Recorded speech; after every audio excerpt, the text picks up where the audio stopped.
Hello ಗೆಳೆಯರಿ, ನಮ್ಮ ಲಾಯಕ್ಸ್ ಪ್ರಸ್ತುತಪಡಿಸುತ್ತಿರುವ ಕನ್ನಡದಲ್ಲಿ the Hindu ವಿಶ್ಲೇಷಣೆಗೆ ಸ್ವಾಗತ.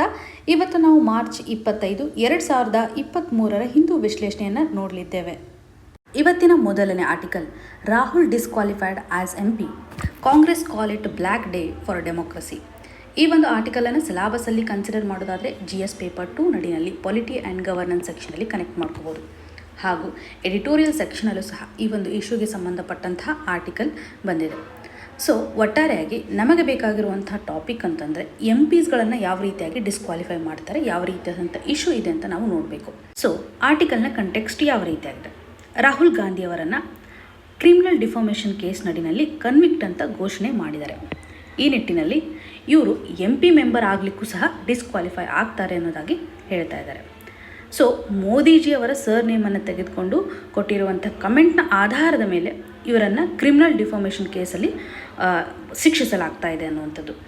ಸೊ ಎಕ್ಸಾಮಿನೇಷನ್ ಪರ್ಸ್ಪೆಕ್ಟಿವಲ್ಲಿ MPಸ್ಗಳನ್ನು ಯಾವ ರೀತಿಯಾಗಿ ಡಿಸ್ಕ್ವಾಲಿಫೈ ಮಾಡ್ತಾರೆ, ಇದಕ್ಕೆ ಸಂಬಂಧಪಟ್ಟಂಥ ಪ್ರೊವಿಷನ್ಸ್ಗಳನ್ನು ನಾವು ಯಾವ ರೀತಿಯಾಗಿ ಕನ್ಸಿಡರ್ ಮಾಡ್ಬೋದು, ಲಾಸ್ಗಳಿದ್ದಾವೆ ಅನ್ನೋದಾಗಿ ನೋಡಬೇಕು. ಸೊ MPಸ್ಗಳನ್ನು ಡಿಸ್ಕ್ವಾಲಿಫೈ ಮಾಡ್ತಕ್ಕಂಥ ಸಂದರ್ಭದಲ್ಲಿ ಆರ್ಟಿಕಲ್ 102ನಲ್ಲಿ ಸಹ ಕೆಲವೊಂದಿಷ್ಟು ಪ್ರೊವಿಷನ್ಸ್ಗಳನ್ನು ನೋಡ್ತೇವೆ. ಹಾಗೂ ಆ್ಯಂಟಿ ಡಿಫೆಕ್ಷನ್, ಇನ್ನು representation of people act. Present ಕೇಸಲ್ಲಿ ನಾವು ರಿಪ್ರೆಸೆಂಟೇಷನ್ ಆಫ್ ಪೀಪಲ್ ಆ್ಯಕ್ಟನ್ನು ಯಾವ ರೀತಿಯಾಗಿ ಕನೆಕ್ಟ್ ಮಾಡ್ಬೋದು ಅನ್ನೋದಾಗಿ ಈ ಆರ್ಟಿಕಲಿಂದ ಅರ್ಥ ಮಾಡ್ಕೊಳ್ಳಿಕ್ಕೆ ಟ್ರೈ ಮಾಡೋಣ. ಮೊದಲೇದಾಗಿ ಆರ್ಟಿಕಲ್ 102, ಸಂವಿಧಾನದಲ್ಲಿರುವಂಥ ಆರ್ಟಿಕಲ್ 102 ನಮಗೆ ಕೆಲವೊಂದಿಷ್ಟು ಪ್ರೊವಿಷನ್ಸ್ಗಳನ್ನು ಸಹ ಪ್ರೊವೈಡ್ ಮಾಡುತ್ತೆ. ಲೋಕಸಭಾ ಮೆಂಬರ್ ಇರ್ಬೋದು ಅಥವಾ ರಾಜ್ಯಸಭಾ ಮೆಂಬರನ್ನು ಯಾವ ರೀತಿಯಾಗಿ ಡಿಸ್ಕ್ವಾಲಿಫೈ ಮಾಡ್ಬೋದು ಅಂತ. ಇಲ್ಲಿರುವಂತಹ ಗ್ರೌಂಡ್ಸ್ಗಳಂತಂದರೆ, ಒಂದು MPಸ್ಗಳು ಆಫೀಸ್ ಆಫ್ ಪ್ರಾಫಿಟನ್ನು ಹೊಂದಿದ್ರೆ ಅವರನ್ನು ಸಹ ಡಿಸ್ಕ್ವಾಲಿಫೈ ಮಾಡ್ತಾರೆ. ಮೊದಲೇದಾಗಿ office of profit, central government ಅಥವಾ ಸ್ಟೇಟ್ ಗೌರ್ಮೆಂಟ್ ನಡಿನಲ್ಲಿ ಆಫೀಸ್ ಆಫ್ ಪ್ರಾಫಿಟನ್ನು ಹೊಂದಿದ್ರೆ ಅಥವಾ ಪಾರ್ಲಿಮೆಂಟ್ ಡಿಕ್ಲೇರ್ ಮಾಡಿರುತ್ತೆ ಪರ್ಟಿಕ್ಯುಲರ್ ಇನ್ಸ್ಟಿಟ್ಯೂಷನಲ್ಲಿ ಏನಾದರೂ ಅವರು ಆಫೀಸನ್ನು ಹೊಂದಿದ್ರೆ ಈ ಸಂದರ್ಭದಲ್ಲಿ ಅವರನ್ನು ಡಿಸ್ಕ್ವಾಲಿಫೈ ಮಾಡ್ಬೋದು ಆಫೀಸ್ ಆಫ್ ಪ್ರಾಫಿಟ್ಗೆ ಸಂಬಂಧಪಟ್ಟಂತೆ. ಇನ್ನು ಸೆಕೆಂಡ್, ಅವರ ಒಂದು ಮೆಂಟಲ್ ಸ್ಟೇಟಸ್ ಯಾವ ರೀತಿಯಾಗಿದೆ. ಅನ್ಸೌಂಡ್ ಮೈಂಡನ್ನು ಹೊಂದಿದ್ರೆ ಕೋರ್ಟ್ ಡಿಕ್ಲೇರ್ ಮಾಡುತ್ತೆ ಅವರ ಒಂದು ಮೆಂಟಲ್ ಸ್ಟೇಟಸನ್ನು. ಇದರ ಆಧಾರದ ಮೇಲೆಯೂ ಸಹ ಅವರನ್ನು ಡಿಸ್ಕ್ವಾಲಿಫೈ ಮಾಡ್ಬೋದು. ಸೆಕೆಂಡ್ ಪ್ರೊವಿಷನ್, ಅನ್ಸೌಂಡ್ ಮೈಂಡನ್ನು ಹೊಂದಿದ್ರೆ. ಹಾಗೂ ಅನ್ಡಿಸ್ಚಾರ್ಜ್ಡ್ ಇನ್ಸಾಲ್ವೆಂಟ್ ಅನ್ನುವಂಥದ್ದಾಗಿ ಹೇಳ್ತಾರೆ.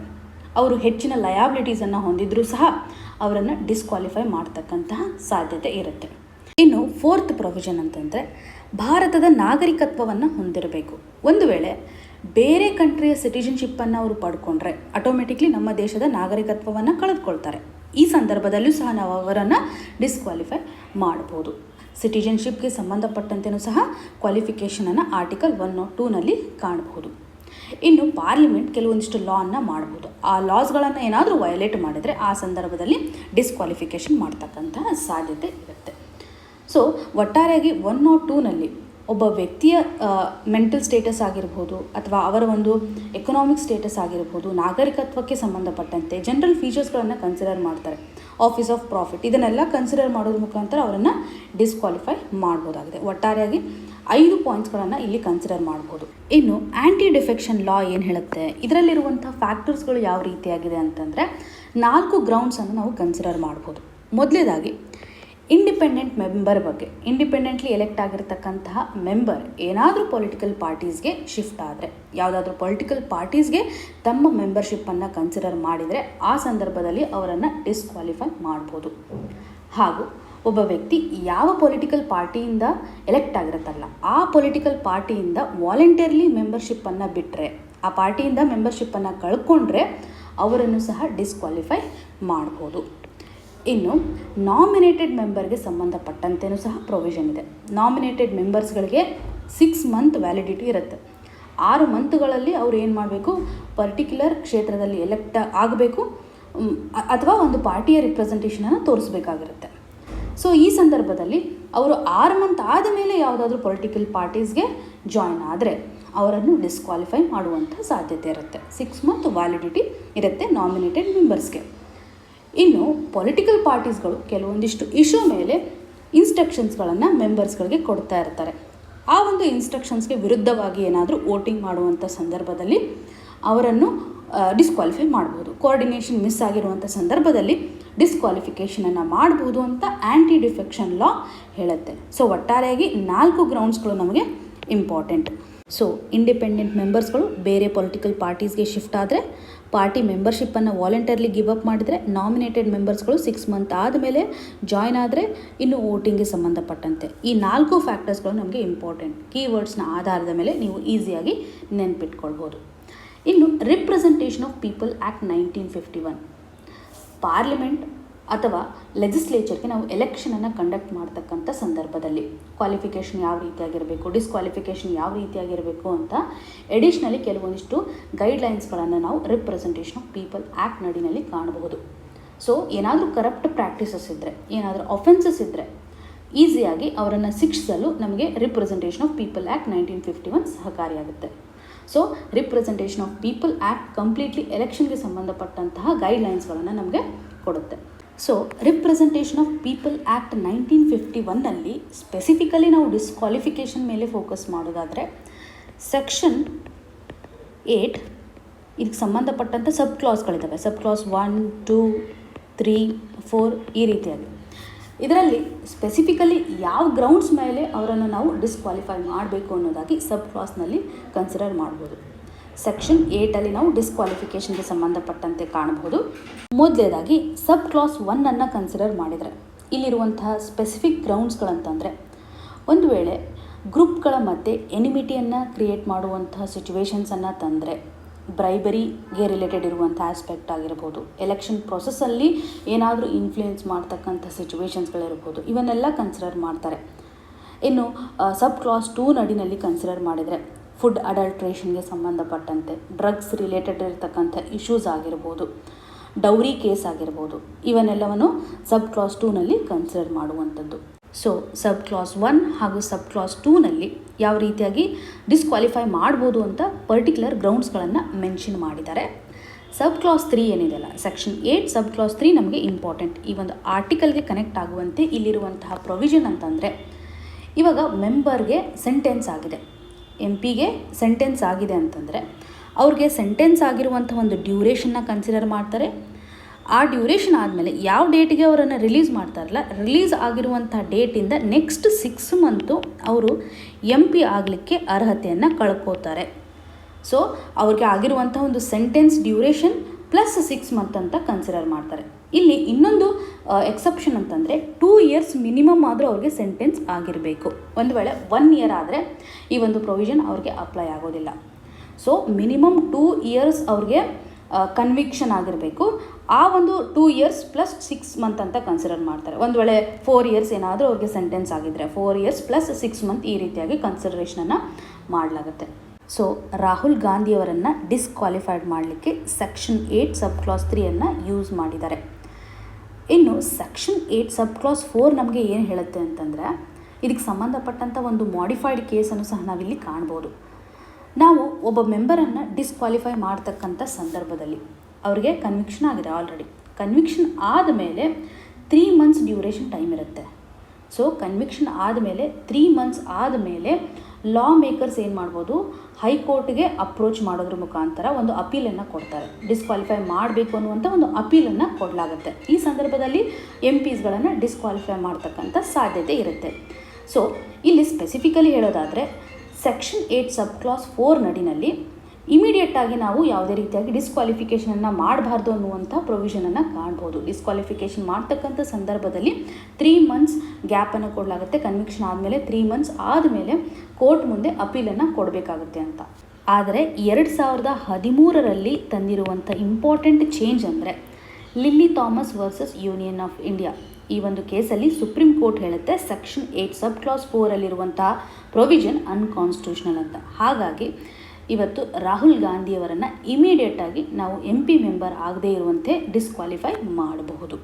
ಸೊ 2013ರಲ್ಲಿರುವಂಥ ಲಿಲ್ಲಿ ಥಾಮಸ್ ಕೇಸ್ ಮತ್ತು ಸೆಕ್ಷನ್ 8 ಸಬ್ ಕ್ಲಾಸ್ 3ಇಂದ ಇವರು ಡಿಸ್ಕ್ವಾಲಿಫೈ ಆಗಿದ್ದಾರೆ ಅನ್ನುವಂಥ ಕ್ಲಾರಿಟಿಯನ್ನು ಈ ಒಂದು ಇಶ್ಯೂಗೆ ಸಂಬಂಧಪಟ್ಟಂತೆ ನೀವು ತಿಳ್ಕೊಂಡಿರಬೇಕು. ಇನ್ನು ನಿಮಗೆ ಒಂದು ಕ್ವಶನನ್ನು ಕೇಳೋದಾದರೆ, ಆ್ಯಂಟಿ ಡಿಫೆಕ್ಷನ್ಗೆ ಸಂಬಂಧಪಟ್ಟಂತಹ ಕಾನ್ಸ್ಟಿಟ್ಯೂಷನಲ್ ಅಮೆಂಡ್ಮೆಂಟನ್ನು ಕಮೆಂಟ್ ಸೆಕ್ಷನಲ್ಲಿ ಮೆನ್ಷನ್ ಮಾಡಿ. ಯಾವ ಆ್ಯಕ್ಟ್ನ ಮುಖಾಂತರ ಆ್ಯಂಟಿ ಡಿಫೆಕ್ಷನ್ ಲಾನ ತರಲಾಗಿದೆ ಅನ್ನೋದ್ರ ಬಗ್ಗೆ ಕಮೆಂಟಲ್ಲಿ ಮೆನ್ಷನ್ ಮಾಡಬೇಕು. ಇನ್ನು ಮುಂದಿನ article, Lok Sabha approves setting up of GST appellate tribunal. ಈ ಒಂದು ಆರ್ಟಿಕಲನ್ನು ಸಿಲಾಬಸಲ್ಲಿ GS ಪೇಪರ್ 3 ನಡಿನಲ್ಲಿ ಟ್ಯಾಕ್ಸೇಷನ್ ರಿಫಾರ್ಮ್ಸ್ಗೆ ಸಂಬಂಧಪಟ್ಟಂತೆ ಕನೆಕ್ಟ್ ಮಾಡ್ಕೋಬೋದು. ಸೊ ಈ ಒಂದು ಆರ್ಟಿಕಲ್ನ ಕಂಟೆಕ್ಸ್ಟ್ ಯಾವ ರೀತಿಯಾಗಿದೆ ಅಂತಂದರೆ, 2023 ಫೈನಾನ್ಷಿಯಲ್ ಬಿಲ್ಲಲ್ಲಿ ಕೆಲವೊಂದಿಷ್ಟು ಅಮೆಂಡ್ಮೆಂಟನ್ನು ಮಾಡಿದ್ದಾರೆ. ಅದರಲ್ಲಿ GST ಅಪೆಲೇಟ್ ಟ್ರಿಬ್ಯುನಲನ್ನು ಸಹ ಸೆಟಪ್ ಮಾಡಲಿಕ್ಕೆ ಬದಲಾವಣೆಯನ್ನು ಮಾಡ್ತಾ ಇದ್ದಾರೆ ಅಂತ. ಇದರ ಒಂದು ಫಂಕ್ಷನ್ ಯಾವ ರೀತಿಯಾಗಿದೆ, ಟ್ರಿಬ್ಯುನಲ್ಗೆ ಸಂಬಂಧಪಟ್ಟಂತಹ ಫಂಕ್ಷನ್ ಅಂತಂದರೆ, ಟ್ಯಾಕ್ಸ್ ರಿಲೇಟೆಡ್ ಇರುವಂಥ ಡಿಸ್ಪ್ಯೂಟ್ಸ್ಗಳನ್ನು ಡೀಲ್ ಮಾಡಲಿಕ್ಕೆ ಈ ಒಂದು ಟ್ರಿಬ್ಯುನಲ್ ಸಹಕಾರಿಯಾಗಿದೆ. 2017ರಲ್ಲಿ GSTಗೆ ಸಂಬಂಧಪಟ್ಟಂತೆ ಅಮೆಂಡ್ಮೆಂಟನ್ನು ಮಾಡೋದ್ರ ಮುಖಾಂತರ ಇಂಡೈರೆಕ್ಟ್ ಟ್ಯಾಕ್ಸಸ್ಸನ್ನು GST ಒಳಗಡೆ ಇನ್ಕ್ಲೂಡ್ ಮಾಡಿದ್ದಾರೆ. ಇದರ ಬಗ್ಗೆ ನಿಮಗೆಲ್ಲರಿಗೂ ಮಾಹಿತಿ ಇದೆ. ಇದಕ್ಕೆ ಸಂಬಂಧಪಟ್ಟಂಥ ಅಮೆಂಡ್ಮೆಂಟ್ ಯಾವ ರೀತಿಯಾಗಿದೆ ಅಂತ ಕಮೆಂಟ್ ಸೆಕ್ಷನಲ್ಲಿ ನೀವೇ ತಿಳಿಸ್ಬೇಕು. ಸೊ ಈ ಒಂದು ಹೊಸ ಟ್ಯಾಕ್ಸ್ ರೆಜಿಮ್ಗೆ ಸಂಬಂಧಪಟ್ಟಂತೆ ಸಾಕಷ್ಟು ಡಿಸ್ಪ್ಯೂಟ್ಸ್ಗಳನ್ನು ನಾವು ಕಾಣ್ಬೋದು. ಟ್ಯಾಕ್ಸ್ ರಿಲೇಟೆಡ್ ಇರುವಂಥ ಡಿಸ್ಪ್ಯೂಟ್ಸ್ಗಳನ್ನು ರಿಸಾಲ್ವ್ ಮಾಡಬೇಕು ಅಂತಂದರೆ ಡೈರೆಕ್ಟಾಗಿ ಈ ಮೊದಲು ಹೈಕೋರ್ಟ್ಸ್ಗಳಿಗೆ ಅಪ್ರೋಚ್ ಮಾಡ್ತಾಯಿದ್ರು. ಆದರೆ ಕೋರ್ಟ್ಗಳಲ್ಲಿ ಇದು ಆಲ್ರೆಡಿ ಸಾಕಷ್ಟು ಬ್ಯಾಕ್ಲಾಗ್ಸ್ಗಳಿದ್ದಾವೆ. ಕೇಸಸ್ಗಳ ಬರ್ಡನನ್ನು ನಾವು ಕಾಣ್ಬೋದು. ಇನ್ನು GST ಕೇಸಸ್ಗಳನ್ನು ಡೀಲ್ ಮಾಡಲಿಕ್ಕೆ ಸಾಕಷ್ಟು ಸಮಯವನ್ನು ಸಹ ತೆಗೆದುಕೊಳ್ಳುತ್ತೆ. ಟ್ಯಾಕ್ಸ್ ಪೇಯರ್ಸ್ಗಳಿಗೆ ಇಮಿಡಿಯೇಟಾಗಿ ರೆಸೊಲ್ಯೂಷನ್ ಕೊಡ್ತಕ್ಕಂತಹ ಅವಶ್ಯಕತೆ ಇರುತ್ತೆ. ಸೊ ಹೈಕೋರ್ಟ್ಸಲ್ಲಿ ಸಾಕಷ್ಟು ಬರ್ಡನ್ ಇರೋದರಿಂದ ಇದಕ್ಕೆ ಸಂಬಂಧಿಸಿದಂತೆ ಸಪ್ರೇಟಾಗಿ GST ಅಪೆಲೇಟ್ ಟ್ರಿಬ್ಯುನಲನ್ನು ಸೆಟಪ್ ಮಾಡ್ತಾ ಇದ್ದಾರೆ. 2019ರಲ್ಲಿ ಯೂನಿಯನ್ ಕ್ಯಾಬಿನೆಟ್ GST ಅಪೆಲೇಟ್ ಟ್ರಿಬ್ಯುನಲನ್ನು ಸೆಟಪ್ ಮಾಡಬೇಕು ಅಂತ ಮುಂದಾಗಿತ್ತು ಅಥವಾ ಪ್ರಪೋಸಲನ್ನು ಸಹ ಕೊಟ್ಟಿತ್ತು. ಸೊ ಅಲ್ಲಿ ಕೆಲವೊಂದಿಷ್ಟು ಇಶ್ಯೂಸ್ಗಳನ್ನು ಕನ್ಸಿಡರ್ ಮಾಡೋದ್ರ ಮುಖಾಂತರ ಯಾವ ರೀತಿಯಾಗಿ ಕಾಂಪೋಸಿಷನ್ ಇರಬೇಕು, ಯಾವ ರೀತಿಯಾಗಿ ಆಪರೇಷನ್ ಇರಬೇಕು, ಅಥವಾ ರೀಜ್ನಲ್ ಬೆಂಚಸ್ಗಳನ್ನು ಯಾವ ರೀತಿಯಾಗಿ ಸೆಟಪ್ ಮಾಡಬೇಕು ಅನ್ನುವಂಥ ಕೆಲವೊಂದಿಷ್ಟು ಇಶ್ಯೂಸ್ಗಳ ಮುಖಾಂತರ ಕನ್ಸಿಡರ್ ಮಾಡಲಿಕ್ಕೆ ಆಗಿರಲಿಲ್ಲ. ಇವಾಗ ಅಗೇನ್ 2023 ಫೈನಾನ್ಸ್ ಬಿಲ್ಲಲ್ಲಿ ನಾವು GST ಅಪೆಲೇಟ್ ಟ್ರಿಬ್ಯುನಲನ್ನು ಸೆಟಪ್ ಮಾಡಿರೋದಾಗಿ ಕಾಣ್ಬೋದು. ಇದರ ಫಂಕ್ಷನ್ ಯಾವ ರೀತಿಯಾಗಿದೆ ಅಂತ ನಾವು ಕನ್ಸಿಡರ್ ಮಾಡಬೇಕು. ಹಾಗೂ ಪ್ರತಿ ಸ್ಟೇಟಲ್ಲೂ ಅಪೆಲೇಟ್ ಟ್ರಿಬ್ಯುನಲ್ ಬೆಂಚಸ್ಗಳನ್ನು ಸೆಟಪ್ ಮಾಡಲಾಗುತ್ತೆ. ಪ್ರಿನ್ಸಿಪಲ್ ಬೆಂಚ್ ಏನಿರುತ್ತಲ್ಲ ಇದು ನ್ಯೂ ದೆಹಲಿಯಲ್ಲಿ ಇರುತ್ತೆ ಅನ್ನುವಂಥ ಒಂದು ಪಾಯಿಂಟನ್ನು ಸಹ ನಾವು ಕನ್ಸಿಡರ್ ಮಾಡ್ಬೋದು. ಇಷ್ಟು ಪಾಯಿಂಟ್ಸನ್ನು ಎಕ್ಸಾಮಿನೇಷನ್ ಪರ್ಸ್ಪೆಕ್ಟಿವಲ್ಲಿ GST ಅಪೆಲೇಟ್ ಟ್ರಿಬ್ಯುನಲ್ಸ್ಗೆ ಸಂಬಂಧಪಟ್ಟಂತೆ ಕನ್ಸಿಡರ್ ಮಾಡ್ಬೋದು. ಇನ್ನು ಮುಂದಿನ article, India fail to create positive impression among businesses moving away from China. ಈ ಒಂದು ಆರ್ಟಿಕಲನ್ನು ಸಿಲಾಬಸಲ್ಲಿ GS ಪೇಪರ್ 2 ನಡಿನಲ್ಲಿ ಇಂಟರ್ನ್ಯಾಷನಲ್ ರಿಲೇಷನ್ ಹಾಗೂ GS ಪೇಪರ್ 3 ನಡಿನಲ್ಲಿ ಇಂಡಿಯನ್ ಎಕಾನಮಿಯಲ್ಲಿ ಕನ್ಸಿಡರ್ ಮಾಡ್ಬೋದು. ಸೊ ಈ ಆರ್ಟಿಕಲ್ನ ಕಂಟೆಕ್ಸ್ಟ್ ಯಾವ ರೀತಿಯಾಗಿದೆ ಅಂತಂದರೆ, ಸಾಕಷ್ಟು ಬಿಸ್ನೆಸಸ್ಗಳು ಇವತ್ತು ಚೈನಾದಿಂದ ಹೊರಗೆ ಬೀಳ್ತಾ ಇದ್ದಾವೆ, ಬೇರೆ ಕಂಟ್ರಿಗಳಲ್ಲಿ ಇನ್ವೆಸ್ಟ್ಮೆಂಟ್ ಮಾಡಲಿಕ್ಕೆ ಮುಂದಾಗ್ತಾ ಇದ್ದಾರೆ. ಈ ಸಂದರ್ಭದಲ್ಲಿ ಭಾರತ ಅಡ್ವಾಂಟೇಜನ್ನು ತೆಗೆದುಕೊಳ್ಬೇಕು. ಸೊ ಭಾರತ ಪಾಸಿಟಿವ್ ಇಂಪ್ರೆಷನನ್ನು ಕ್ರಿಯೇಟ್ ಮಾಡೋದ್ರಲ್ಲಿ ಫೇಲ್ ಆಗ್ತಾ ಇದೆ ಅಂತ ಹೇಳ್ತಾ ಇದ್ದಾರೆ. ಸೊ ಎಕ್ಸಾಮಿನೇಷನ್ ಪರ್ಸ್ಪೆಕ್ಟಿವಲ್ಲಿ ಮೊದಲೇದಾಗಿ ಚೈನಾ +1 ಸ್ಟ್ರಾಟಜಿ ಅಂದರೆ ಏನು ಅಂತ ನಮಗೆ ಗೊತ್ತಿರಬೇಕು. ಸ್ಟೇಟ್ಮೆಂಟ್ ವೈಸ್ ಕ್ವಶನನ್ನು ಪ್ರಿಲಿಮ್ಸಲ್ಲಿ ಕೇಳುವಂತಹ ಸಾಧ್ಯತೆ ಇರುತ್ತೆ. ಚೈನಾ +1 ಸ್ಟ್ರಾಟಜಿ ಅಂತಂದರೆ ಏನು, ಚೈನಾದಲ್ಲಿರುವಂತಹ ಬಿಸ್ನೆಸ್ ಯೂನಿಟ್ಸ್ಗಳು ಅಥವಾ ಕಂಪನೀಸ್ಗಳು ಕೇವಲ ಚೈನಾದಲ್ಲಿ ಇನ್ವೆಸ್ಟ್ ಮಾಡೋದನ್ನು ಹೊರತಾಗಿ ಅಲ್ಟರ್ನೇಟಿವ್ ಡೆಸ್ಟಿನೇಷನನ್ನು ಹುಡುಕ್ತಾ ಇದ್ದಾರೆ. ಸೊ ಬಿಸ್ನೆಸ್ಗಳು ಏನಿದಾವಲ್ಲ ಚೈನಾದಲ್ಲಿ ಡೈವರ್ಸಿಫಿಕೇಷನನ್ನು ಪ್ರಿಫರ್ ಮಾಡ್ತಾ ಇದ್ದಾರೆ. ಇದರಿಂದ ಬೇರೆ ಕಂಟ್ರಿಗಳು ಸಹ ಇನ್ವೆಸ್ಟ್ಮೆಂಟ್ ಮಾಡಲಿಕ್ಕೆ ಅಥವಾ ಬಿಸ್ನೆಸ್ಗಳು ಪ್ರಾಪರಾಗಿ ನಡೀಲಿಕ್ಕೆ ಬದಲಾವಣೆಯನ್ನು ತರಬೇಕು. ಡೊಮೆಸ್ಟಿಕ್ ಲೆವೆಲಲ್ಲಿ ಕೆಲವೊಂದಿಷ್ಟು ರೂಲ್ಸ್ಗಳನ್ನು ಬದಲಾವಣೆ ಮಾಡಬೇಕು. ಯಾವ ರೀತಿಯಾಗಿ ಭಾರತ ಟ್ಯಾಕ್ಸಲ್ಲಿ ರಿಫಾರ್ಮ್ಸನ್ನು ತರುವಂಥದ್ದು, ಡೈರೆಕ್ಟ್ ಟ್ಯಾಕ್ಸ್, ಇಂಡೈರೆಕ್ಟ್ ಟ್ಯಾಕ್ಸಲ್ಲಿ ರ್ಯಾಷನಲೈಜೇಷನನ್ನು ಮಾಡಬೇಕು. ಇಂಟರ್ನ್ಯಾಷನಲ್ ಲಾ ಯಾವ ರೀತಿಯಾಗಿರುತ್ತೆ ಆ ರೀತಿಯಾಗಿ ನಾವು ಟ್ಯಾಕ್ಸೇಷನಲ್ಲಿ ಸಿಂಕ್ ಮಾಡುವಂತೆ ತರಬೇಕು. ಇದರಿಂದ ಡೊಮೆಸ್ಟಿಕ್ ಇಂಡಸ್ಟ್ರೀಸಲ್ಲೂ ಸಹ ಕಾಂಪಿಟೇಷನ್ ಬಿಲ್ಡ್ ಆಗುತ್ತೆ, ಗ್ಲೋಬಲ್ ಮಾರ್ಕೆಟಲ್ಲೂ ಸಹ ನಾವು ಪ್ರಾಪರ್ ಆಗಿರುವಂಥ ಒಂದು ಇಂಪ್ರೆಷನನ್ನು ತರಬಹುದು. ಸೊ ಇದಕ್ಕೆ ಸಂಬಂಧಪಟ್ಟಂತಹ ಸೊಲ್ಯೂಷನ್ ಅಥವಾ ಸಜೆಷನ್ಸ್ಗಳನ್ನು ನಾವು ನೋಡೋದಾದರೆ ಆರ್ಟಿಕಲಲ್ಲಿ ಟ್ಯಾಕ್ಸೇಷನ್ಗೆ ಸಂಬಂಧಪಟ್ಟಂತೆ ರಿಫಾರ್ಮ್ಸನ್ನು ತರಬೇಕು, ಇಂಟರ್ನ್ಯಾಷನಲ್ ಲಾ ಸಿಂಕ್ ಆಗುವಂತಹ ರಿಫಾರ್ಮ್ಸನ್ನು ತರಬೇಕು, ಹಾಗೂ ಪ್ರಿಫರೆನ್ಷಿಯಲ್ ಟ್ರೇಡ್ ಅಗ್ರಿಮೆಂಟನ್ನು ಮಾಡಿಕೊಳ್ಬೇಕು. ಬೇರೆ ಬೇರೆ ಕಂಟ್ರಿಗಳೊಂದಿಗೆ ನಾವು ಫ್ರೀ ಟ್ರೇಡ್ ಅಗ್ರಿಮೆಂಟನ್ನು ಮಾಡ್ಕೊಳ್ಳೋದ್ರ ಮುಖಾಂತರ ಇನ್ವೆಸ್ಟರ್ಸ್ಗಳು ಭಾರತದಲ್ಲಿ ಇನ್ವೆಸ್ಟ್ಮೆಂಟ್ ಮಾಡಲಿಕ್ಕೆ ಮುಂದಾಗ್ತಾರೆ. ಸೊ ಹೆಚ್ಚು ಕಂಟ್ರಿಗಳೊಂದಿಗೆ ನಾವು ಫ್ರೀ ಅಥವಾ ಪ್ರಿಫರೆನ್ಷಿಯಲ್ ಟ್ರೇಡ್ ಅಗ್ರಿಮೆಂಟ್ಸ್ಗೆ ಮುಂದಾಗಬೇಕು ಅಂತ ಆರ್ಟಿಕಲಲ್ಲಿ ಎಂಫಸಿಸ್ ಮಾಡಿದ್ದಾರೆ. ಎಕ್ಸಾಮಿನೇಷನ್ ಪರ್ಸ್ಪೆಕ್ಟಿವಲ್ಲಿ ಚೈನಾ +1 ಸ್ಟ್ರಾಟಜಿ ಅಂತಂದ್ರೆ ಏನು, ಇದರಿಂದ ಯಾವ ರೀತಿಯಾಗಿ ಭಾರತದ ಎಕಾನಮಿಗೆ ಕಾಂಟ್ರಿಬ್ಯೂಷನ್ ಆಗ್ಬೋದು, ಗ್ಲೋಬಲ್ ಮಾರ್ಕೆಟಲ್ಲಿ ಭಾರತ ಯಾವ ರೀತಿಯಾದಂಥ ಇಂಪ್ರೆಷನನ್ನು ಕ್ರಿಯೇಟ್ ಮಾಡ್ಬೋದು ಅನ್ನುವಂಥದ್ದಾಗಿ ಕನ್ಸಿಡರ್ ಮಾಡ್ಬೋದು. ಇನ್ನು ಮುಂದಿನ article, 14 opposition parties move SC against misuse of ED CBI by government. ಈ ಒಂದು ಆರ್ಟಿಕಲನ್ನು ಸಿಲಾಬಸಲ್ಲಿ GS ಪೇಪರ್ 2 ನಡಿನಲ್ಲಿ ಪಾಲಿಟಿ ಆ್ಯಂಡ್ ಗವರ್ನೆನ್ಸ್ ಸೆಕ್ಷನಲ್ಲಿ ಕನೆಕ್ಟ್ ಮಾಡ್ಕೋಬೋದು. ಸೊ ಈ ಒಂದು ಆರ್ಟಿಕಲ್ನ ಕಂಟೆಕ್ಸ್ಟ್ ಯಾವ ರೀತಿಯಾಗಿದೆ ಅಂತಂದರೆ, ಅಪೋಸಿಷನ್ ಪಾರ್ಟಿ ಮೆಂಬರ್ಸ್ಗಳು ಸರಿಸುಮಾರು 14 ಅಪೋಸಿಷನ್ ಪಾರ್ಟೀಸ್ಗಳು ಇವತ್ತು ಸುಪ್ರೀಂ ಕೋರ್ಟ್ಗೆ ಒಂದು ಅಪೀಲನ್ನು ಕೊಡ್ತಾ ಇದ್ದಾರೆ. ಸೊ ಯಾವ ರೀತಿಯಾದಂಥ ಅಪೀಲ್ ಅಂತಂದರೆ, ಸೆಂಟ್ರಲ್ ಏಜೆನ್ಸಿಗಳಾಗಿರುವಂಥ ಎನ್ಫೋರ್ಸ್ಮೆಂಟ್ ಡೈರೆಕ್ಟೊರೇಟ್ ಹಾಗೂ ಸೆಂಟ್ರಲ್ ಬ್ಯೂರೋ ಆಫ್ ಇನ್ವೆಸ್ಟಿಗೇಷನ್, ಈ ಏಜೆನ್ಸೀಸ್ಗಳನ್ನು ಸರ್ಕಾರ ಯೂಸ್ ಮಾಡೋದ್ರ ಮುಖಾಂತರ ಅಪೋಸಿಷನ್ ಲೀಡರ್ಸ್ಗಳು ಯಾರಿದಾರಲ್ಲ ಅವ್ರ ಮೇಲೆ ಕ್ರಿಮಿನಲ್ ಚಾರ್ಜಸ್ಗಳನ್ನು ಹಾಕ್ತಾ ಇದ್ದಾರೆ.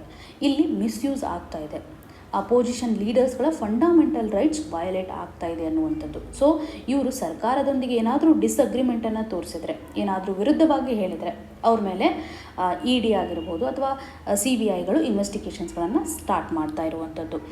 2004ರಿಂದ 2014 ಒಂದು ಡ್ಯೂರೇಷನನ್ನು ನೋಡಿದರೆ ಸರಿಸುಮಾರು 72 ಪೊಲಿಟಿಕಲ್ ಲೀಡರ್ಸ್ಗಳನ್ನು CBI ಇನ್ವೆಸ್ಟಿಗೇಷನ್ ಮಾಡಿದೆ. ಅದರಲ್ಲಿ 60% ಅಪೋಸಿಷನ್ ಪಾರ್ಟಿಯನ್ನು ಕಾಣ್ಬೋದು. ಪ್ರೆಸೆಂಟ್ ಕಂಡೀಷನಲ್ಲಿ ಅಂದರೆ 2014 ಆದಮೇಲೆ ಇರುವಂಥ ಒಂದು ಕಂಡೀಷನನ್ನು ನೋಡಿದರೆ 95% ಇನ್ಕ್ರೀಸ್ ಆಗಿದೆ. 2014 ಬಿಫೋರ್ ಯಾವ ರೀತಿಯಾಗಿದೆ 54% 2014 ಆದಮೇಲೆ 95% ಕಾಣ್ಬೋದು. ಸೊ ಇಲ್ಲಿ ನಾವು ಡಿಫರೆನ್ಸನ್ನು ನೋಡಿದರೆ ಅಪೋಸಿಷನ್ ಪಾರ್ಟೀಸ್ ಮೇಲೆ ಸಾಕಷ್ಟು ಇನ್ವೆಸ್ಟಿಗೇಷನ್ಸ್ಗಳು ನಡೀತಾ ಇದ್ದಾವೆ ಅನ್ನೋವಂಥ ಒಂದು ಓವರಾಲ್ ಐಡಿಯಾ ನಿಮಗೆ. ಸೊ ಪಿಟಿಷನ್ನ ಮೇಜರ್ ಕನ್ಸರ್ನ್ ಅಂದರೆ ಅರೆಸ್ಟ್ ಮಾಡ್ತಕ್ಕಂಥ ಸಂದರ್ಭದಲ್ಲಿ ಅಥವಾ ಇನ್ವೆಸ್ಟಿಗೇಷನ್ ಮಾಡುವಂಥ ಸಂದರ್ಭದಲ್ಲಿ ಪ್ರಾಪರ್ ಆಗಿರುವಂಥ ಒಂದು ಗೈಡ್ಲೈನ್ಸ್ಗಳನ್ನು ಯೂಸ್ ಮಾಡಬೇಕು ಅಂತ, ಒಂದು ಪ್ರಾಪರ್ ಫ್ರೇಮ್ವರ್ಕ್ನ ಅವಶ್ಯಕತೆ ಇದೆ ಅಂತ. ಫಾರ್ ಎಕ್ಸಾಂಪಲ್, ಇವಾಗ ಕೆಲವೊಂದಿಷ್ಟು ಇಂಪಾರ್ಟೆಂಟ್ ಇಶ್ಯೂಸನ್ನು ನಾವು ಇದರಲ್ಲಿ ಇನ್ಕ್ಲೂಡ್ ಮಾಡಬಾರ್ದು. ಹೋಮಿಸೈಡ್, ರೇಪ್, ಟೆರರಿಸಮ್ ಈ ರೀತಿಯಾದಂಥ ಸೆನ್ಸಿಟಿವ್ ಇಶ್ಯೂಸ್ಗಳನ್ನು ನಾವು ಎಕ್ಸ್ಕ್ಲೂಡ್ ಮಾಡಬೇಕು. ಅಂದರೆ ಇನ್ವೆಸ್ಟಿಗೇಷನ್ ಏಜೆನ್ಸೀಸ್ಗಳು ಇನ್ವಾಲ್ವ್ ಆಗದೇ ಇರುವಂತೆ ಮತ್ತು ಇನ್ವೆಸ್ಟಿಗೇಷನ್ ಮಾಡುವಂಥ ಸಂದರ್ಭದಲ್ಲಿ, ಅರೆಸ್ಟ್ ಮಾಡ್ತಕ್ಕಂಥ ಸಂದರ್ಭದಲ್ಲಿ ಟ್ರಿಪಲ್ ಟೆಸ್ಟನ್ನು ಸಹ ಯೂಸ್ ಮಾಡಬೇಕು ಅಂತ. ಸೊ ಯಾವ ರೀತಿಯಾದಂತಹ ರೀಸನೇಬಲ್ ಈ ಸಿಚುವೇಶನ್ಸ್ಗಳಿದ್ದಾವೆ, ಸೊ ಪ್ರಾಪರ್ ಆಗಿರುವಂಥ ಎವಿಡೆನ್ಸ್ ಆಗಿರ್ಬೋದು, ಯಾವ ರೀತಿಯಾಗಿ ವಿಟ್ನೆಸ್ಗಳಿದ್ದಾವೆ, ಇನ್ಫ್ಲುಯೆನ್ಸಿಂಗ್ ಫ್ಯಾಕ್ಟರ್ಗಳನ್ನೆಲ್ಲ ಕನ್ಸಿಡರ್ ಮಾಡೋದ್ರ ಮುಖಾಂತರ ಪ್ರಾಪರಾಗಿ ಒಂದು ಟೆಸ್ಟನ್ನು ಪ್ರಿಪೇರ್ ಮಾಡಬೇಕು. ಹಾಗೂ ಬೇಲ್ಗೆ ಸಂಬಂಧಪಟ್ಟಂತೆ ರೂಲ್ಸನ್ನು ತರಬೇಕು. ಫಾರ್ ಎಕ್ಸಾಂಪಲ್, PMLA ನಡಿನಲ್ಲಿರುವಂಥ ಕೆಲವೊಂದಿಷ್ಟು ಬೇಲ್ ಕಂಡೀಷನ್ಸ್ಗಳನ್ನು ನಾವು ಬದಲಾವಣೆ ಮಾಡ್ಬೋದು. ಸಾಕಷ್ಟು ಅಪೋಸಿಷನ್ ಕೇಸಸ್ಗಳನ್ನು ನೋಡಿದರೆ ಪ್ರಿವೆನ್ಷನ್ ಆಫ್ ಮನಿ ಲಾಂಡರಿಂಗ್ ಆ್ಯಕ್ಟಲ್ಲಿ ಅವರನ್ನು ಇನ್ವೆಸ್ಟಿಗೇಷನ್ ಮಾಡ್ತಾ ಇರುವಂಥದ್ದು. ಸೊ ಆರ್ಟಿಕಲ್ 21 ಅವ್ರಿಗೂ ಸಹ ರೈಟ್ಸ್ ಇದೆ. ಸೊ ಈ ಸಂದರ್ಭದಲ್ಲಿ ಅವರಿಗೆ ಪ್ರಾಪರ್ ಆಗಿರುವಂತಹ ಬೇಲ್ ಕಂಡೀಷನ್ಸನ್ನು ನಾವು ಪ್ರೊವೈಡ್ ಮಾಡಬೇಕು ಅನ್ನುವಂಥದ್ದಾಗಿ ಪಿಟಿಷನ್ ಅವರು ಹೇಳ್ತಾ ಇದ್ದಾರೆ. ಇನ್ನು ಮುಂದಿನ article, ₹10 crore penalty on Kerala for failure to protect Ramsar sites. ಈ ಆರ್ಟಿಕಲನ್ನು ಸಿಲಾಬಸ್ಸಲ್ಲಿ GS ಪೇಪರ್ 3 ನಡಿನಲ್ಲಿ ಎನ್ವಿರಾನ್ಮೆಂಟ್ಗೆ ಸಂಬಂಧಪಟ್ಟಂತೆ ಕನೆಕ್ಟ್ ಮಾಡ್ಕೋಬೋದು. ಕಂಟೆಕ್ಸ್ಟ್ ಯಾವ ರೀತಿಯಾಗಿದೆ, ಕೇರಳದಲ್ಲಿ ಕಂಡುಬರುವಂತಹ 2 ರಾಮ್ಸರ್ ಸೈಟ್ಸ್ಗಳನ್ನು ಪ್ರಾಪರಾಗಿ ಪ್ರೊಟೆಕ್ಟ್ ಮಾಡದೇ ಇರುವಂತಹ ನಿಟ್ಟಿನಲ್ಲಿ ಫೈನನ್ನು ಹಾಕಿದ್ದಾರೆ. ನ್ಯಾಷನಲ್ ಗ್ರೀನ್ ಟ್ರಿಬ್ಯುನಲ್ NGT ಫೈನನ್ನು ಹಾಕಿದೆ ಅಂತ ಆರ್ಟಿಕಲಲ್ಲಿ ಎಂಫಸಿಸ್ ಮಾಡಿದ್ದಾರೆ. ಕೇರಳದಲ್ಲಿ ಕಂಡುಬರುವಂತಹ ಇಂಪಾರ್ಟೆಂಟ್ ರಾಮ್ಸರ್ ಸೈಟ್ಸ್ ಯಾವ ರೀತಿಯಾಗಿದೆ ಅಂತ ನಾವು ಫ್ಯಾಕ್ಚುಯಲ್ ಇನ್ಫಾರ್ಮೇಷನನ್ನು ಕನ್ಸಿಡರ್ ಮಾಡಬೇಕು. ಇಲ್ಲಿ ಇಮೇಜನ್ನು ಅಬ್ಸರ್ವ್ ಮಾಡಿದರೆ 2 ಲೇಕಲ್ಲಿ ಪೊಲ್ಯೂಷನ್ ಆಗಿದೆ ಅಂತ ಫೈನ್ ಹಾಕಿದ್ದಾರೆ. ಯಾವ್ಯಾವ ಲೇಕ್ ಅಂದರೆ ಅಷ್ಟಮುಡಿ ವೆಟ್ಲ್ಯಾಂಡ್ ಹಾಗೂ ವೆಂಬನಾಡ್. ಈ 2 ಲೇಕ್ಗಳು ರಾಮ್ಸರ್ ಸೈಟ್ಸಲ್ಲಿ ಕಂಡುಬರುತ್ತೆ. ಇದರ ಜೊತೆಗೆ ಸಸ್ತಂಕೊಟ್ಟ ಲೇಕೂ ಸಹ ರಾಮ್ಸರ್ ಸೈಟ್ ಆಗಿ ಕನ್ಸಿಡರ್ ಮಾಡ್ತಾರೆ. ಕೇರಳದಲ್ಲಿ ಒಟ್ಟಾರೆಯಾಗಿ 3 ರಾಮ್ಸರ್ ಸೈಟ್ಸ್ಗಳನ್ನು ಕಾಣ್ತಾ ಇದ್ದೀವಿ. ಎಕ್ಸಾಮಿನೇಷನಲ್ಲಿ ಫ್ಯಾಕ್ಚುಯಲ್ ಇನ್ಫಾರ್ಮೇಷನನ್ನು ನಾವು ಪ್ರಿಲಿಮ್ಸಲ್ಲಿ ಕ್ವಶನ್ ಆಗಿ ಎಕ್ಸ್ಪೆಕ್ಟ್ ಮಾಡ್ಬೋದು. ರೀಸೆಂಟಾಗಿ ಕೇರಳದಲ್ಲಿ ಲ್ಯಾಂಡ್ ಫಿಲ್ಲಲ್ಲಿ ಫೈರ್ ಆಗಿರೋದ್ರಿಂದ ಪ್ರಾಪರಾಗಿ ಕಾರ್ಪೊರೇಷನ್ ಅಥವಾ ಅರ್ಬನ್ ಕಾರ್ಪೊರೇಷನ್ ಮೇಂಟೆನೆನ್ಸ್ ಮಾಡಿಲ್ಲ ಅಂತ NGT ಫೈನ್ ಹಾಕಿತ್ತು. ಇವಾಗ ಅಗೇನ್ ಲೇಕನ್ನು ಪ್ರಾಪರಾಗಿ ಮೇಂಟೈನ್ ಮಾಡಿಲ್ಲ ಅಂತ ಫೈನನ್ನು ಹಾಕ್ತಾ ಇದ್ದಾರೆ. ಸೊ ಇಲ್ಲಿ ವೆಂಬನಾಡು ಹಾಗೂ ಅಷ್ಟಮುಡಿ ಲೇಕಲ್ಲಿ ಪೊಲ್ಯೂಷನ್ ಆಗ್ತಿದೆ ಅಂತ ಫೈನ್ ಹಾಕ್ತಾ ಇದ್ದಾರೆ. ವೆಂಬನಾಡ್ ಭಾರತದಲ್ಲಿ ಲಾಂಗೆಸ್ಟ್ ಲೇಕ್ ಅಂತ ಅನಿಸ್ಕೊಳ್ಳುತ್ತೆ ಹಾಗೂ ಕೇರಳದಲ್ಲಿಯೂ ಸಹ ಲಾರ್ಜೆಸ್ಟ್ ಲೇಕ್ ಆಗಿದೆ. ನೆಹರು ಟ್ರೋಫಿ ಬೋಟ್ ರೇಸ್ ಏನು ನಡೆಯುತ್ತಲ್ಲ ಅದು ವೆಂಬನಾಡ್ ಲೇಕಲ್ಲಿ ನಡೆಯುತ್ತೆ. ಹಾಗೂ ಅಷ್ಟಮುಡಿ ಲೇಕು ಸಹ ಯೂನಿಕ್ ವೆಟ್ಲ್ಯಾಂಡ್ ಎಕೋಸಿಸ್ಟಮನ್ನು ಹೊಂದಿರೋದ್ರಿಂದ, ಬ್ಯಾಕ್ ವಾಟರ್ ಇರೋದ್ರಿಂದ ಟೂರಿಸ್ಟ್ ಡೆಸ್ಟಿನೇಷನ್ ಆಗಿದೆ. ಸೊ ಎಕ್ಸಾಮಿನೇಷನ್ ಪರ್ಸ್ಪೆಕ್ಟಿವಲ್ಲಿ ಕೇರಳದಲ್ಲಿ ಕಂಡುಬರುವಂಥ ರಾಮ್ಸರ್ ಸೈಟ್ಸ್ ಯಾವ ರೀತಿಯಾಗಿದೆ ಅಂತ ತಿಳಿದುಕೊಂಡ್ರೆ ಸಾಕು. ಇನ್ನು ಮುಂದಿನ article, after Varanasi government to organise Tamil Sangamams in Saurashtra and Uttarakhand. ಈ ಆರ್ಟಿಕಲನ್ನು ಸಿಲಾಬಸ್ಸಲ್ಲಿ GS ಪೇಪರ್ 1 ನಡಿನಲ್ಲಿ ಕಲ್ಚರಲ್ ಆಸ್ಪೆಕ್ಟಲ್ಲಿ ಕನೆಕ್ಟ್ ಮಾಡ್ಕೋಬೋದು. ಸೊ ಈ ಒಂದು ಆರ್ಟಿಕಲಿಂದ ಬೇಕಾಗಿರುವಂಥ ಫ್ಯಾಕ್ಚುಯಲ್ ಇನ್ಫಾರ್ಮೇಷನ್ ಅಂತಂದರೆ, ಕಾಶಿ ಮತ್ತು ತಮಿಳ್ ಸಂಗಮವನ್ನು ನಾವು ಇವಾಗ ಸಕ್ಸಸ್ಫುಲಿ ಕಂಡಕ್ಟ್ ಮಾಡಿದ್ದೀವಿ. ಯೂನಿಯನ್ ಗೌರ್ಮೆಂಟ್ ಗುಜರಾತಲ್ಲಿ ಸೌರಾಷ್ಟ್ರ ತಮಿಳ್ ಸಂಗಮವನ್ನು ಏಪ್ರಿಲ್ ಮಂತಲ್ಲಿ ಕಂಡಕ್ಟ್ ಮಾಡಲಿದೆ.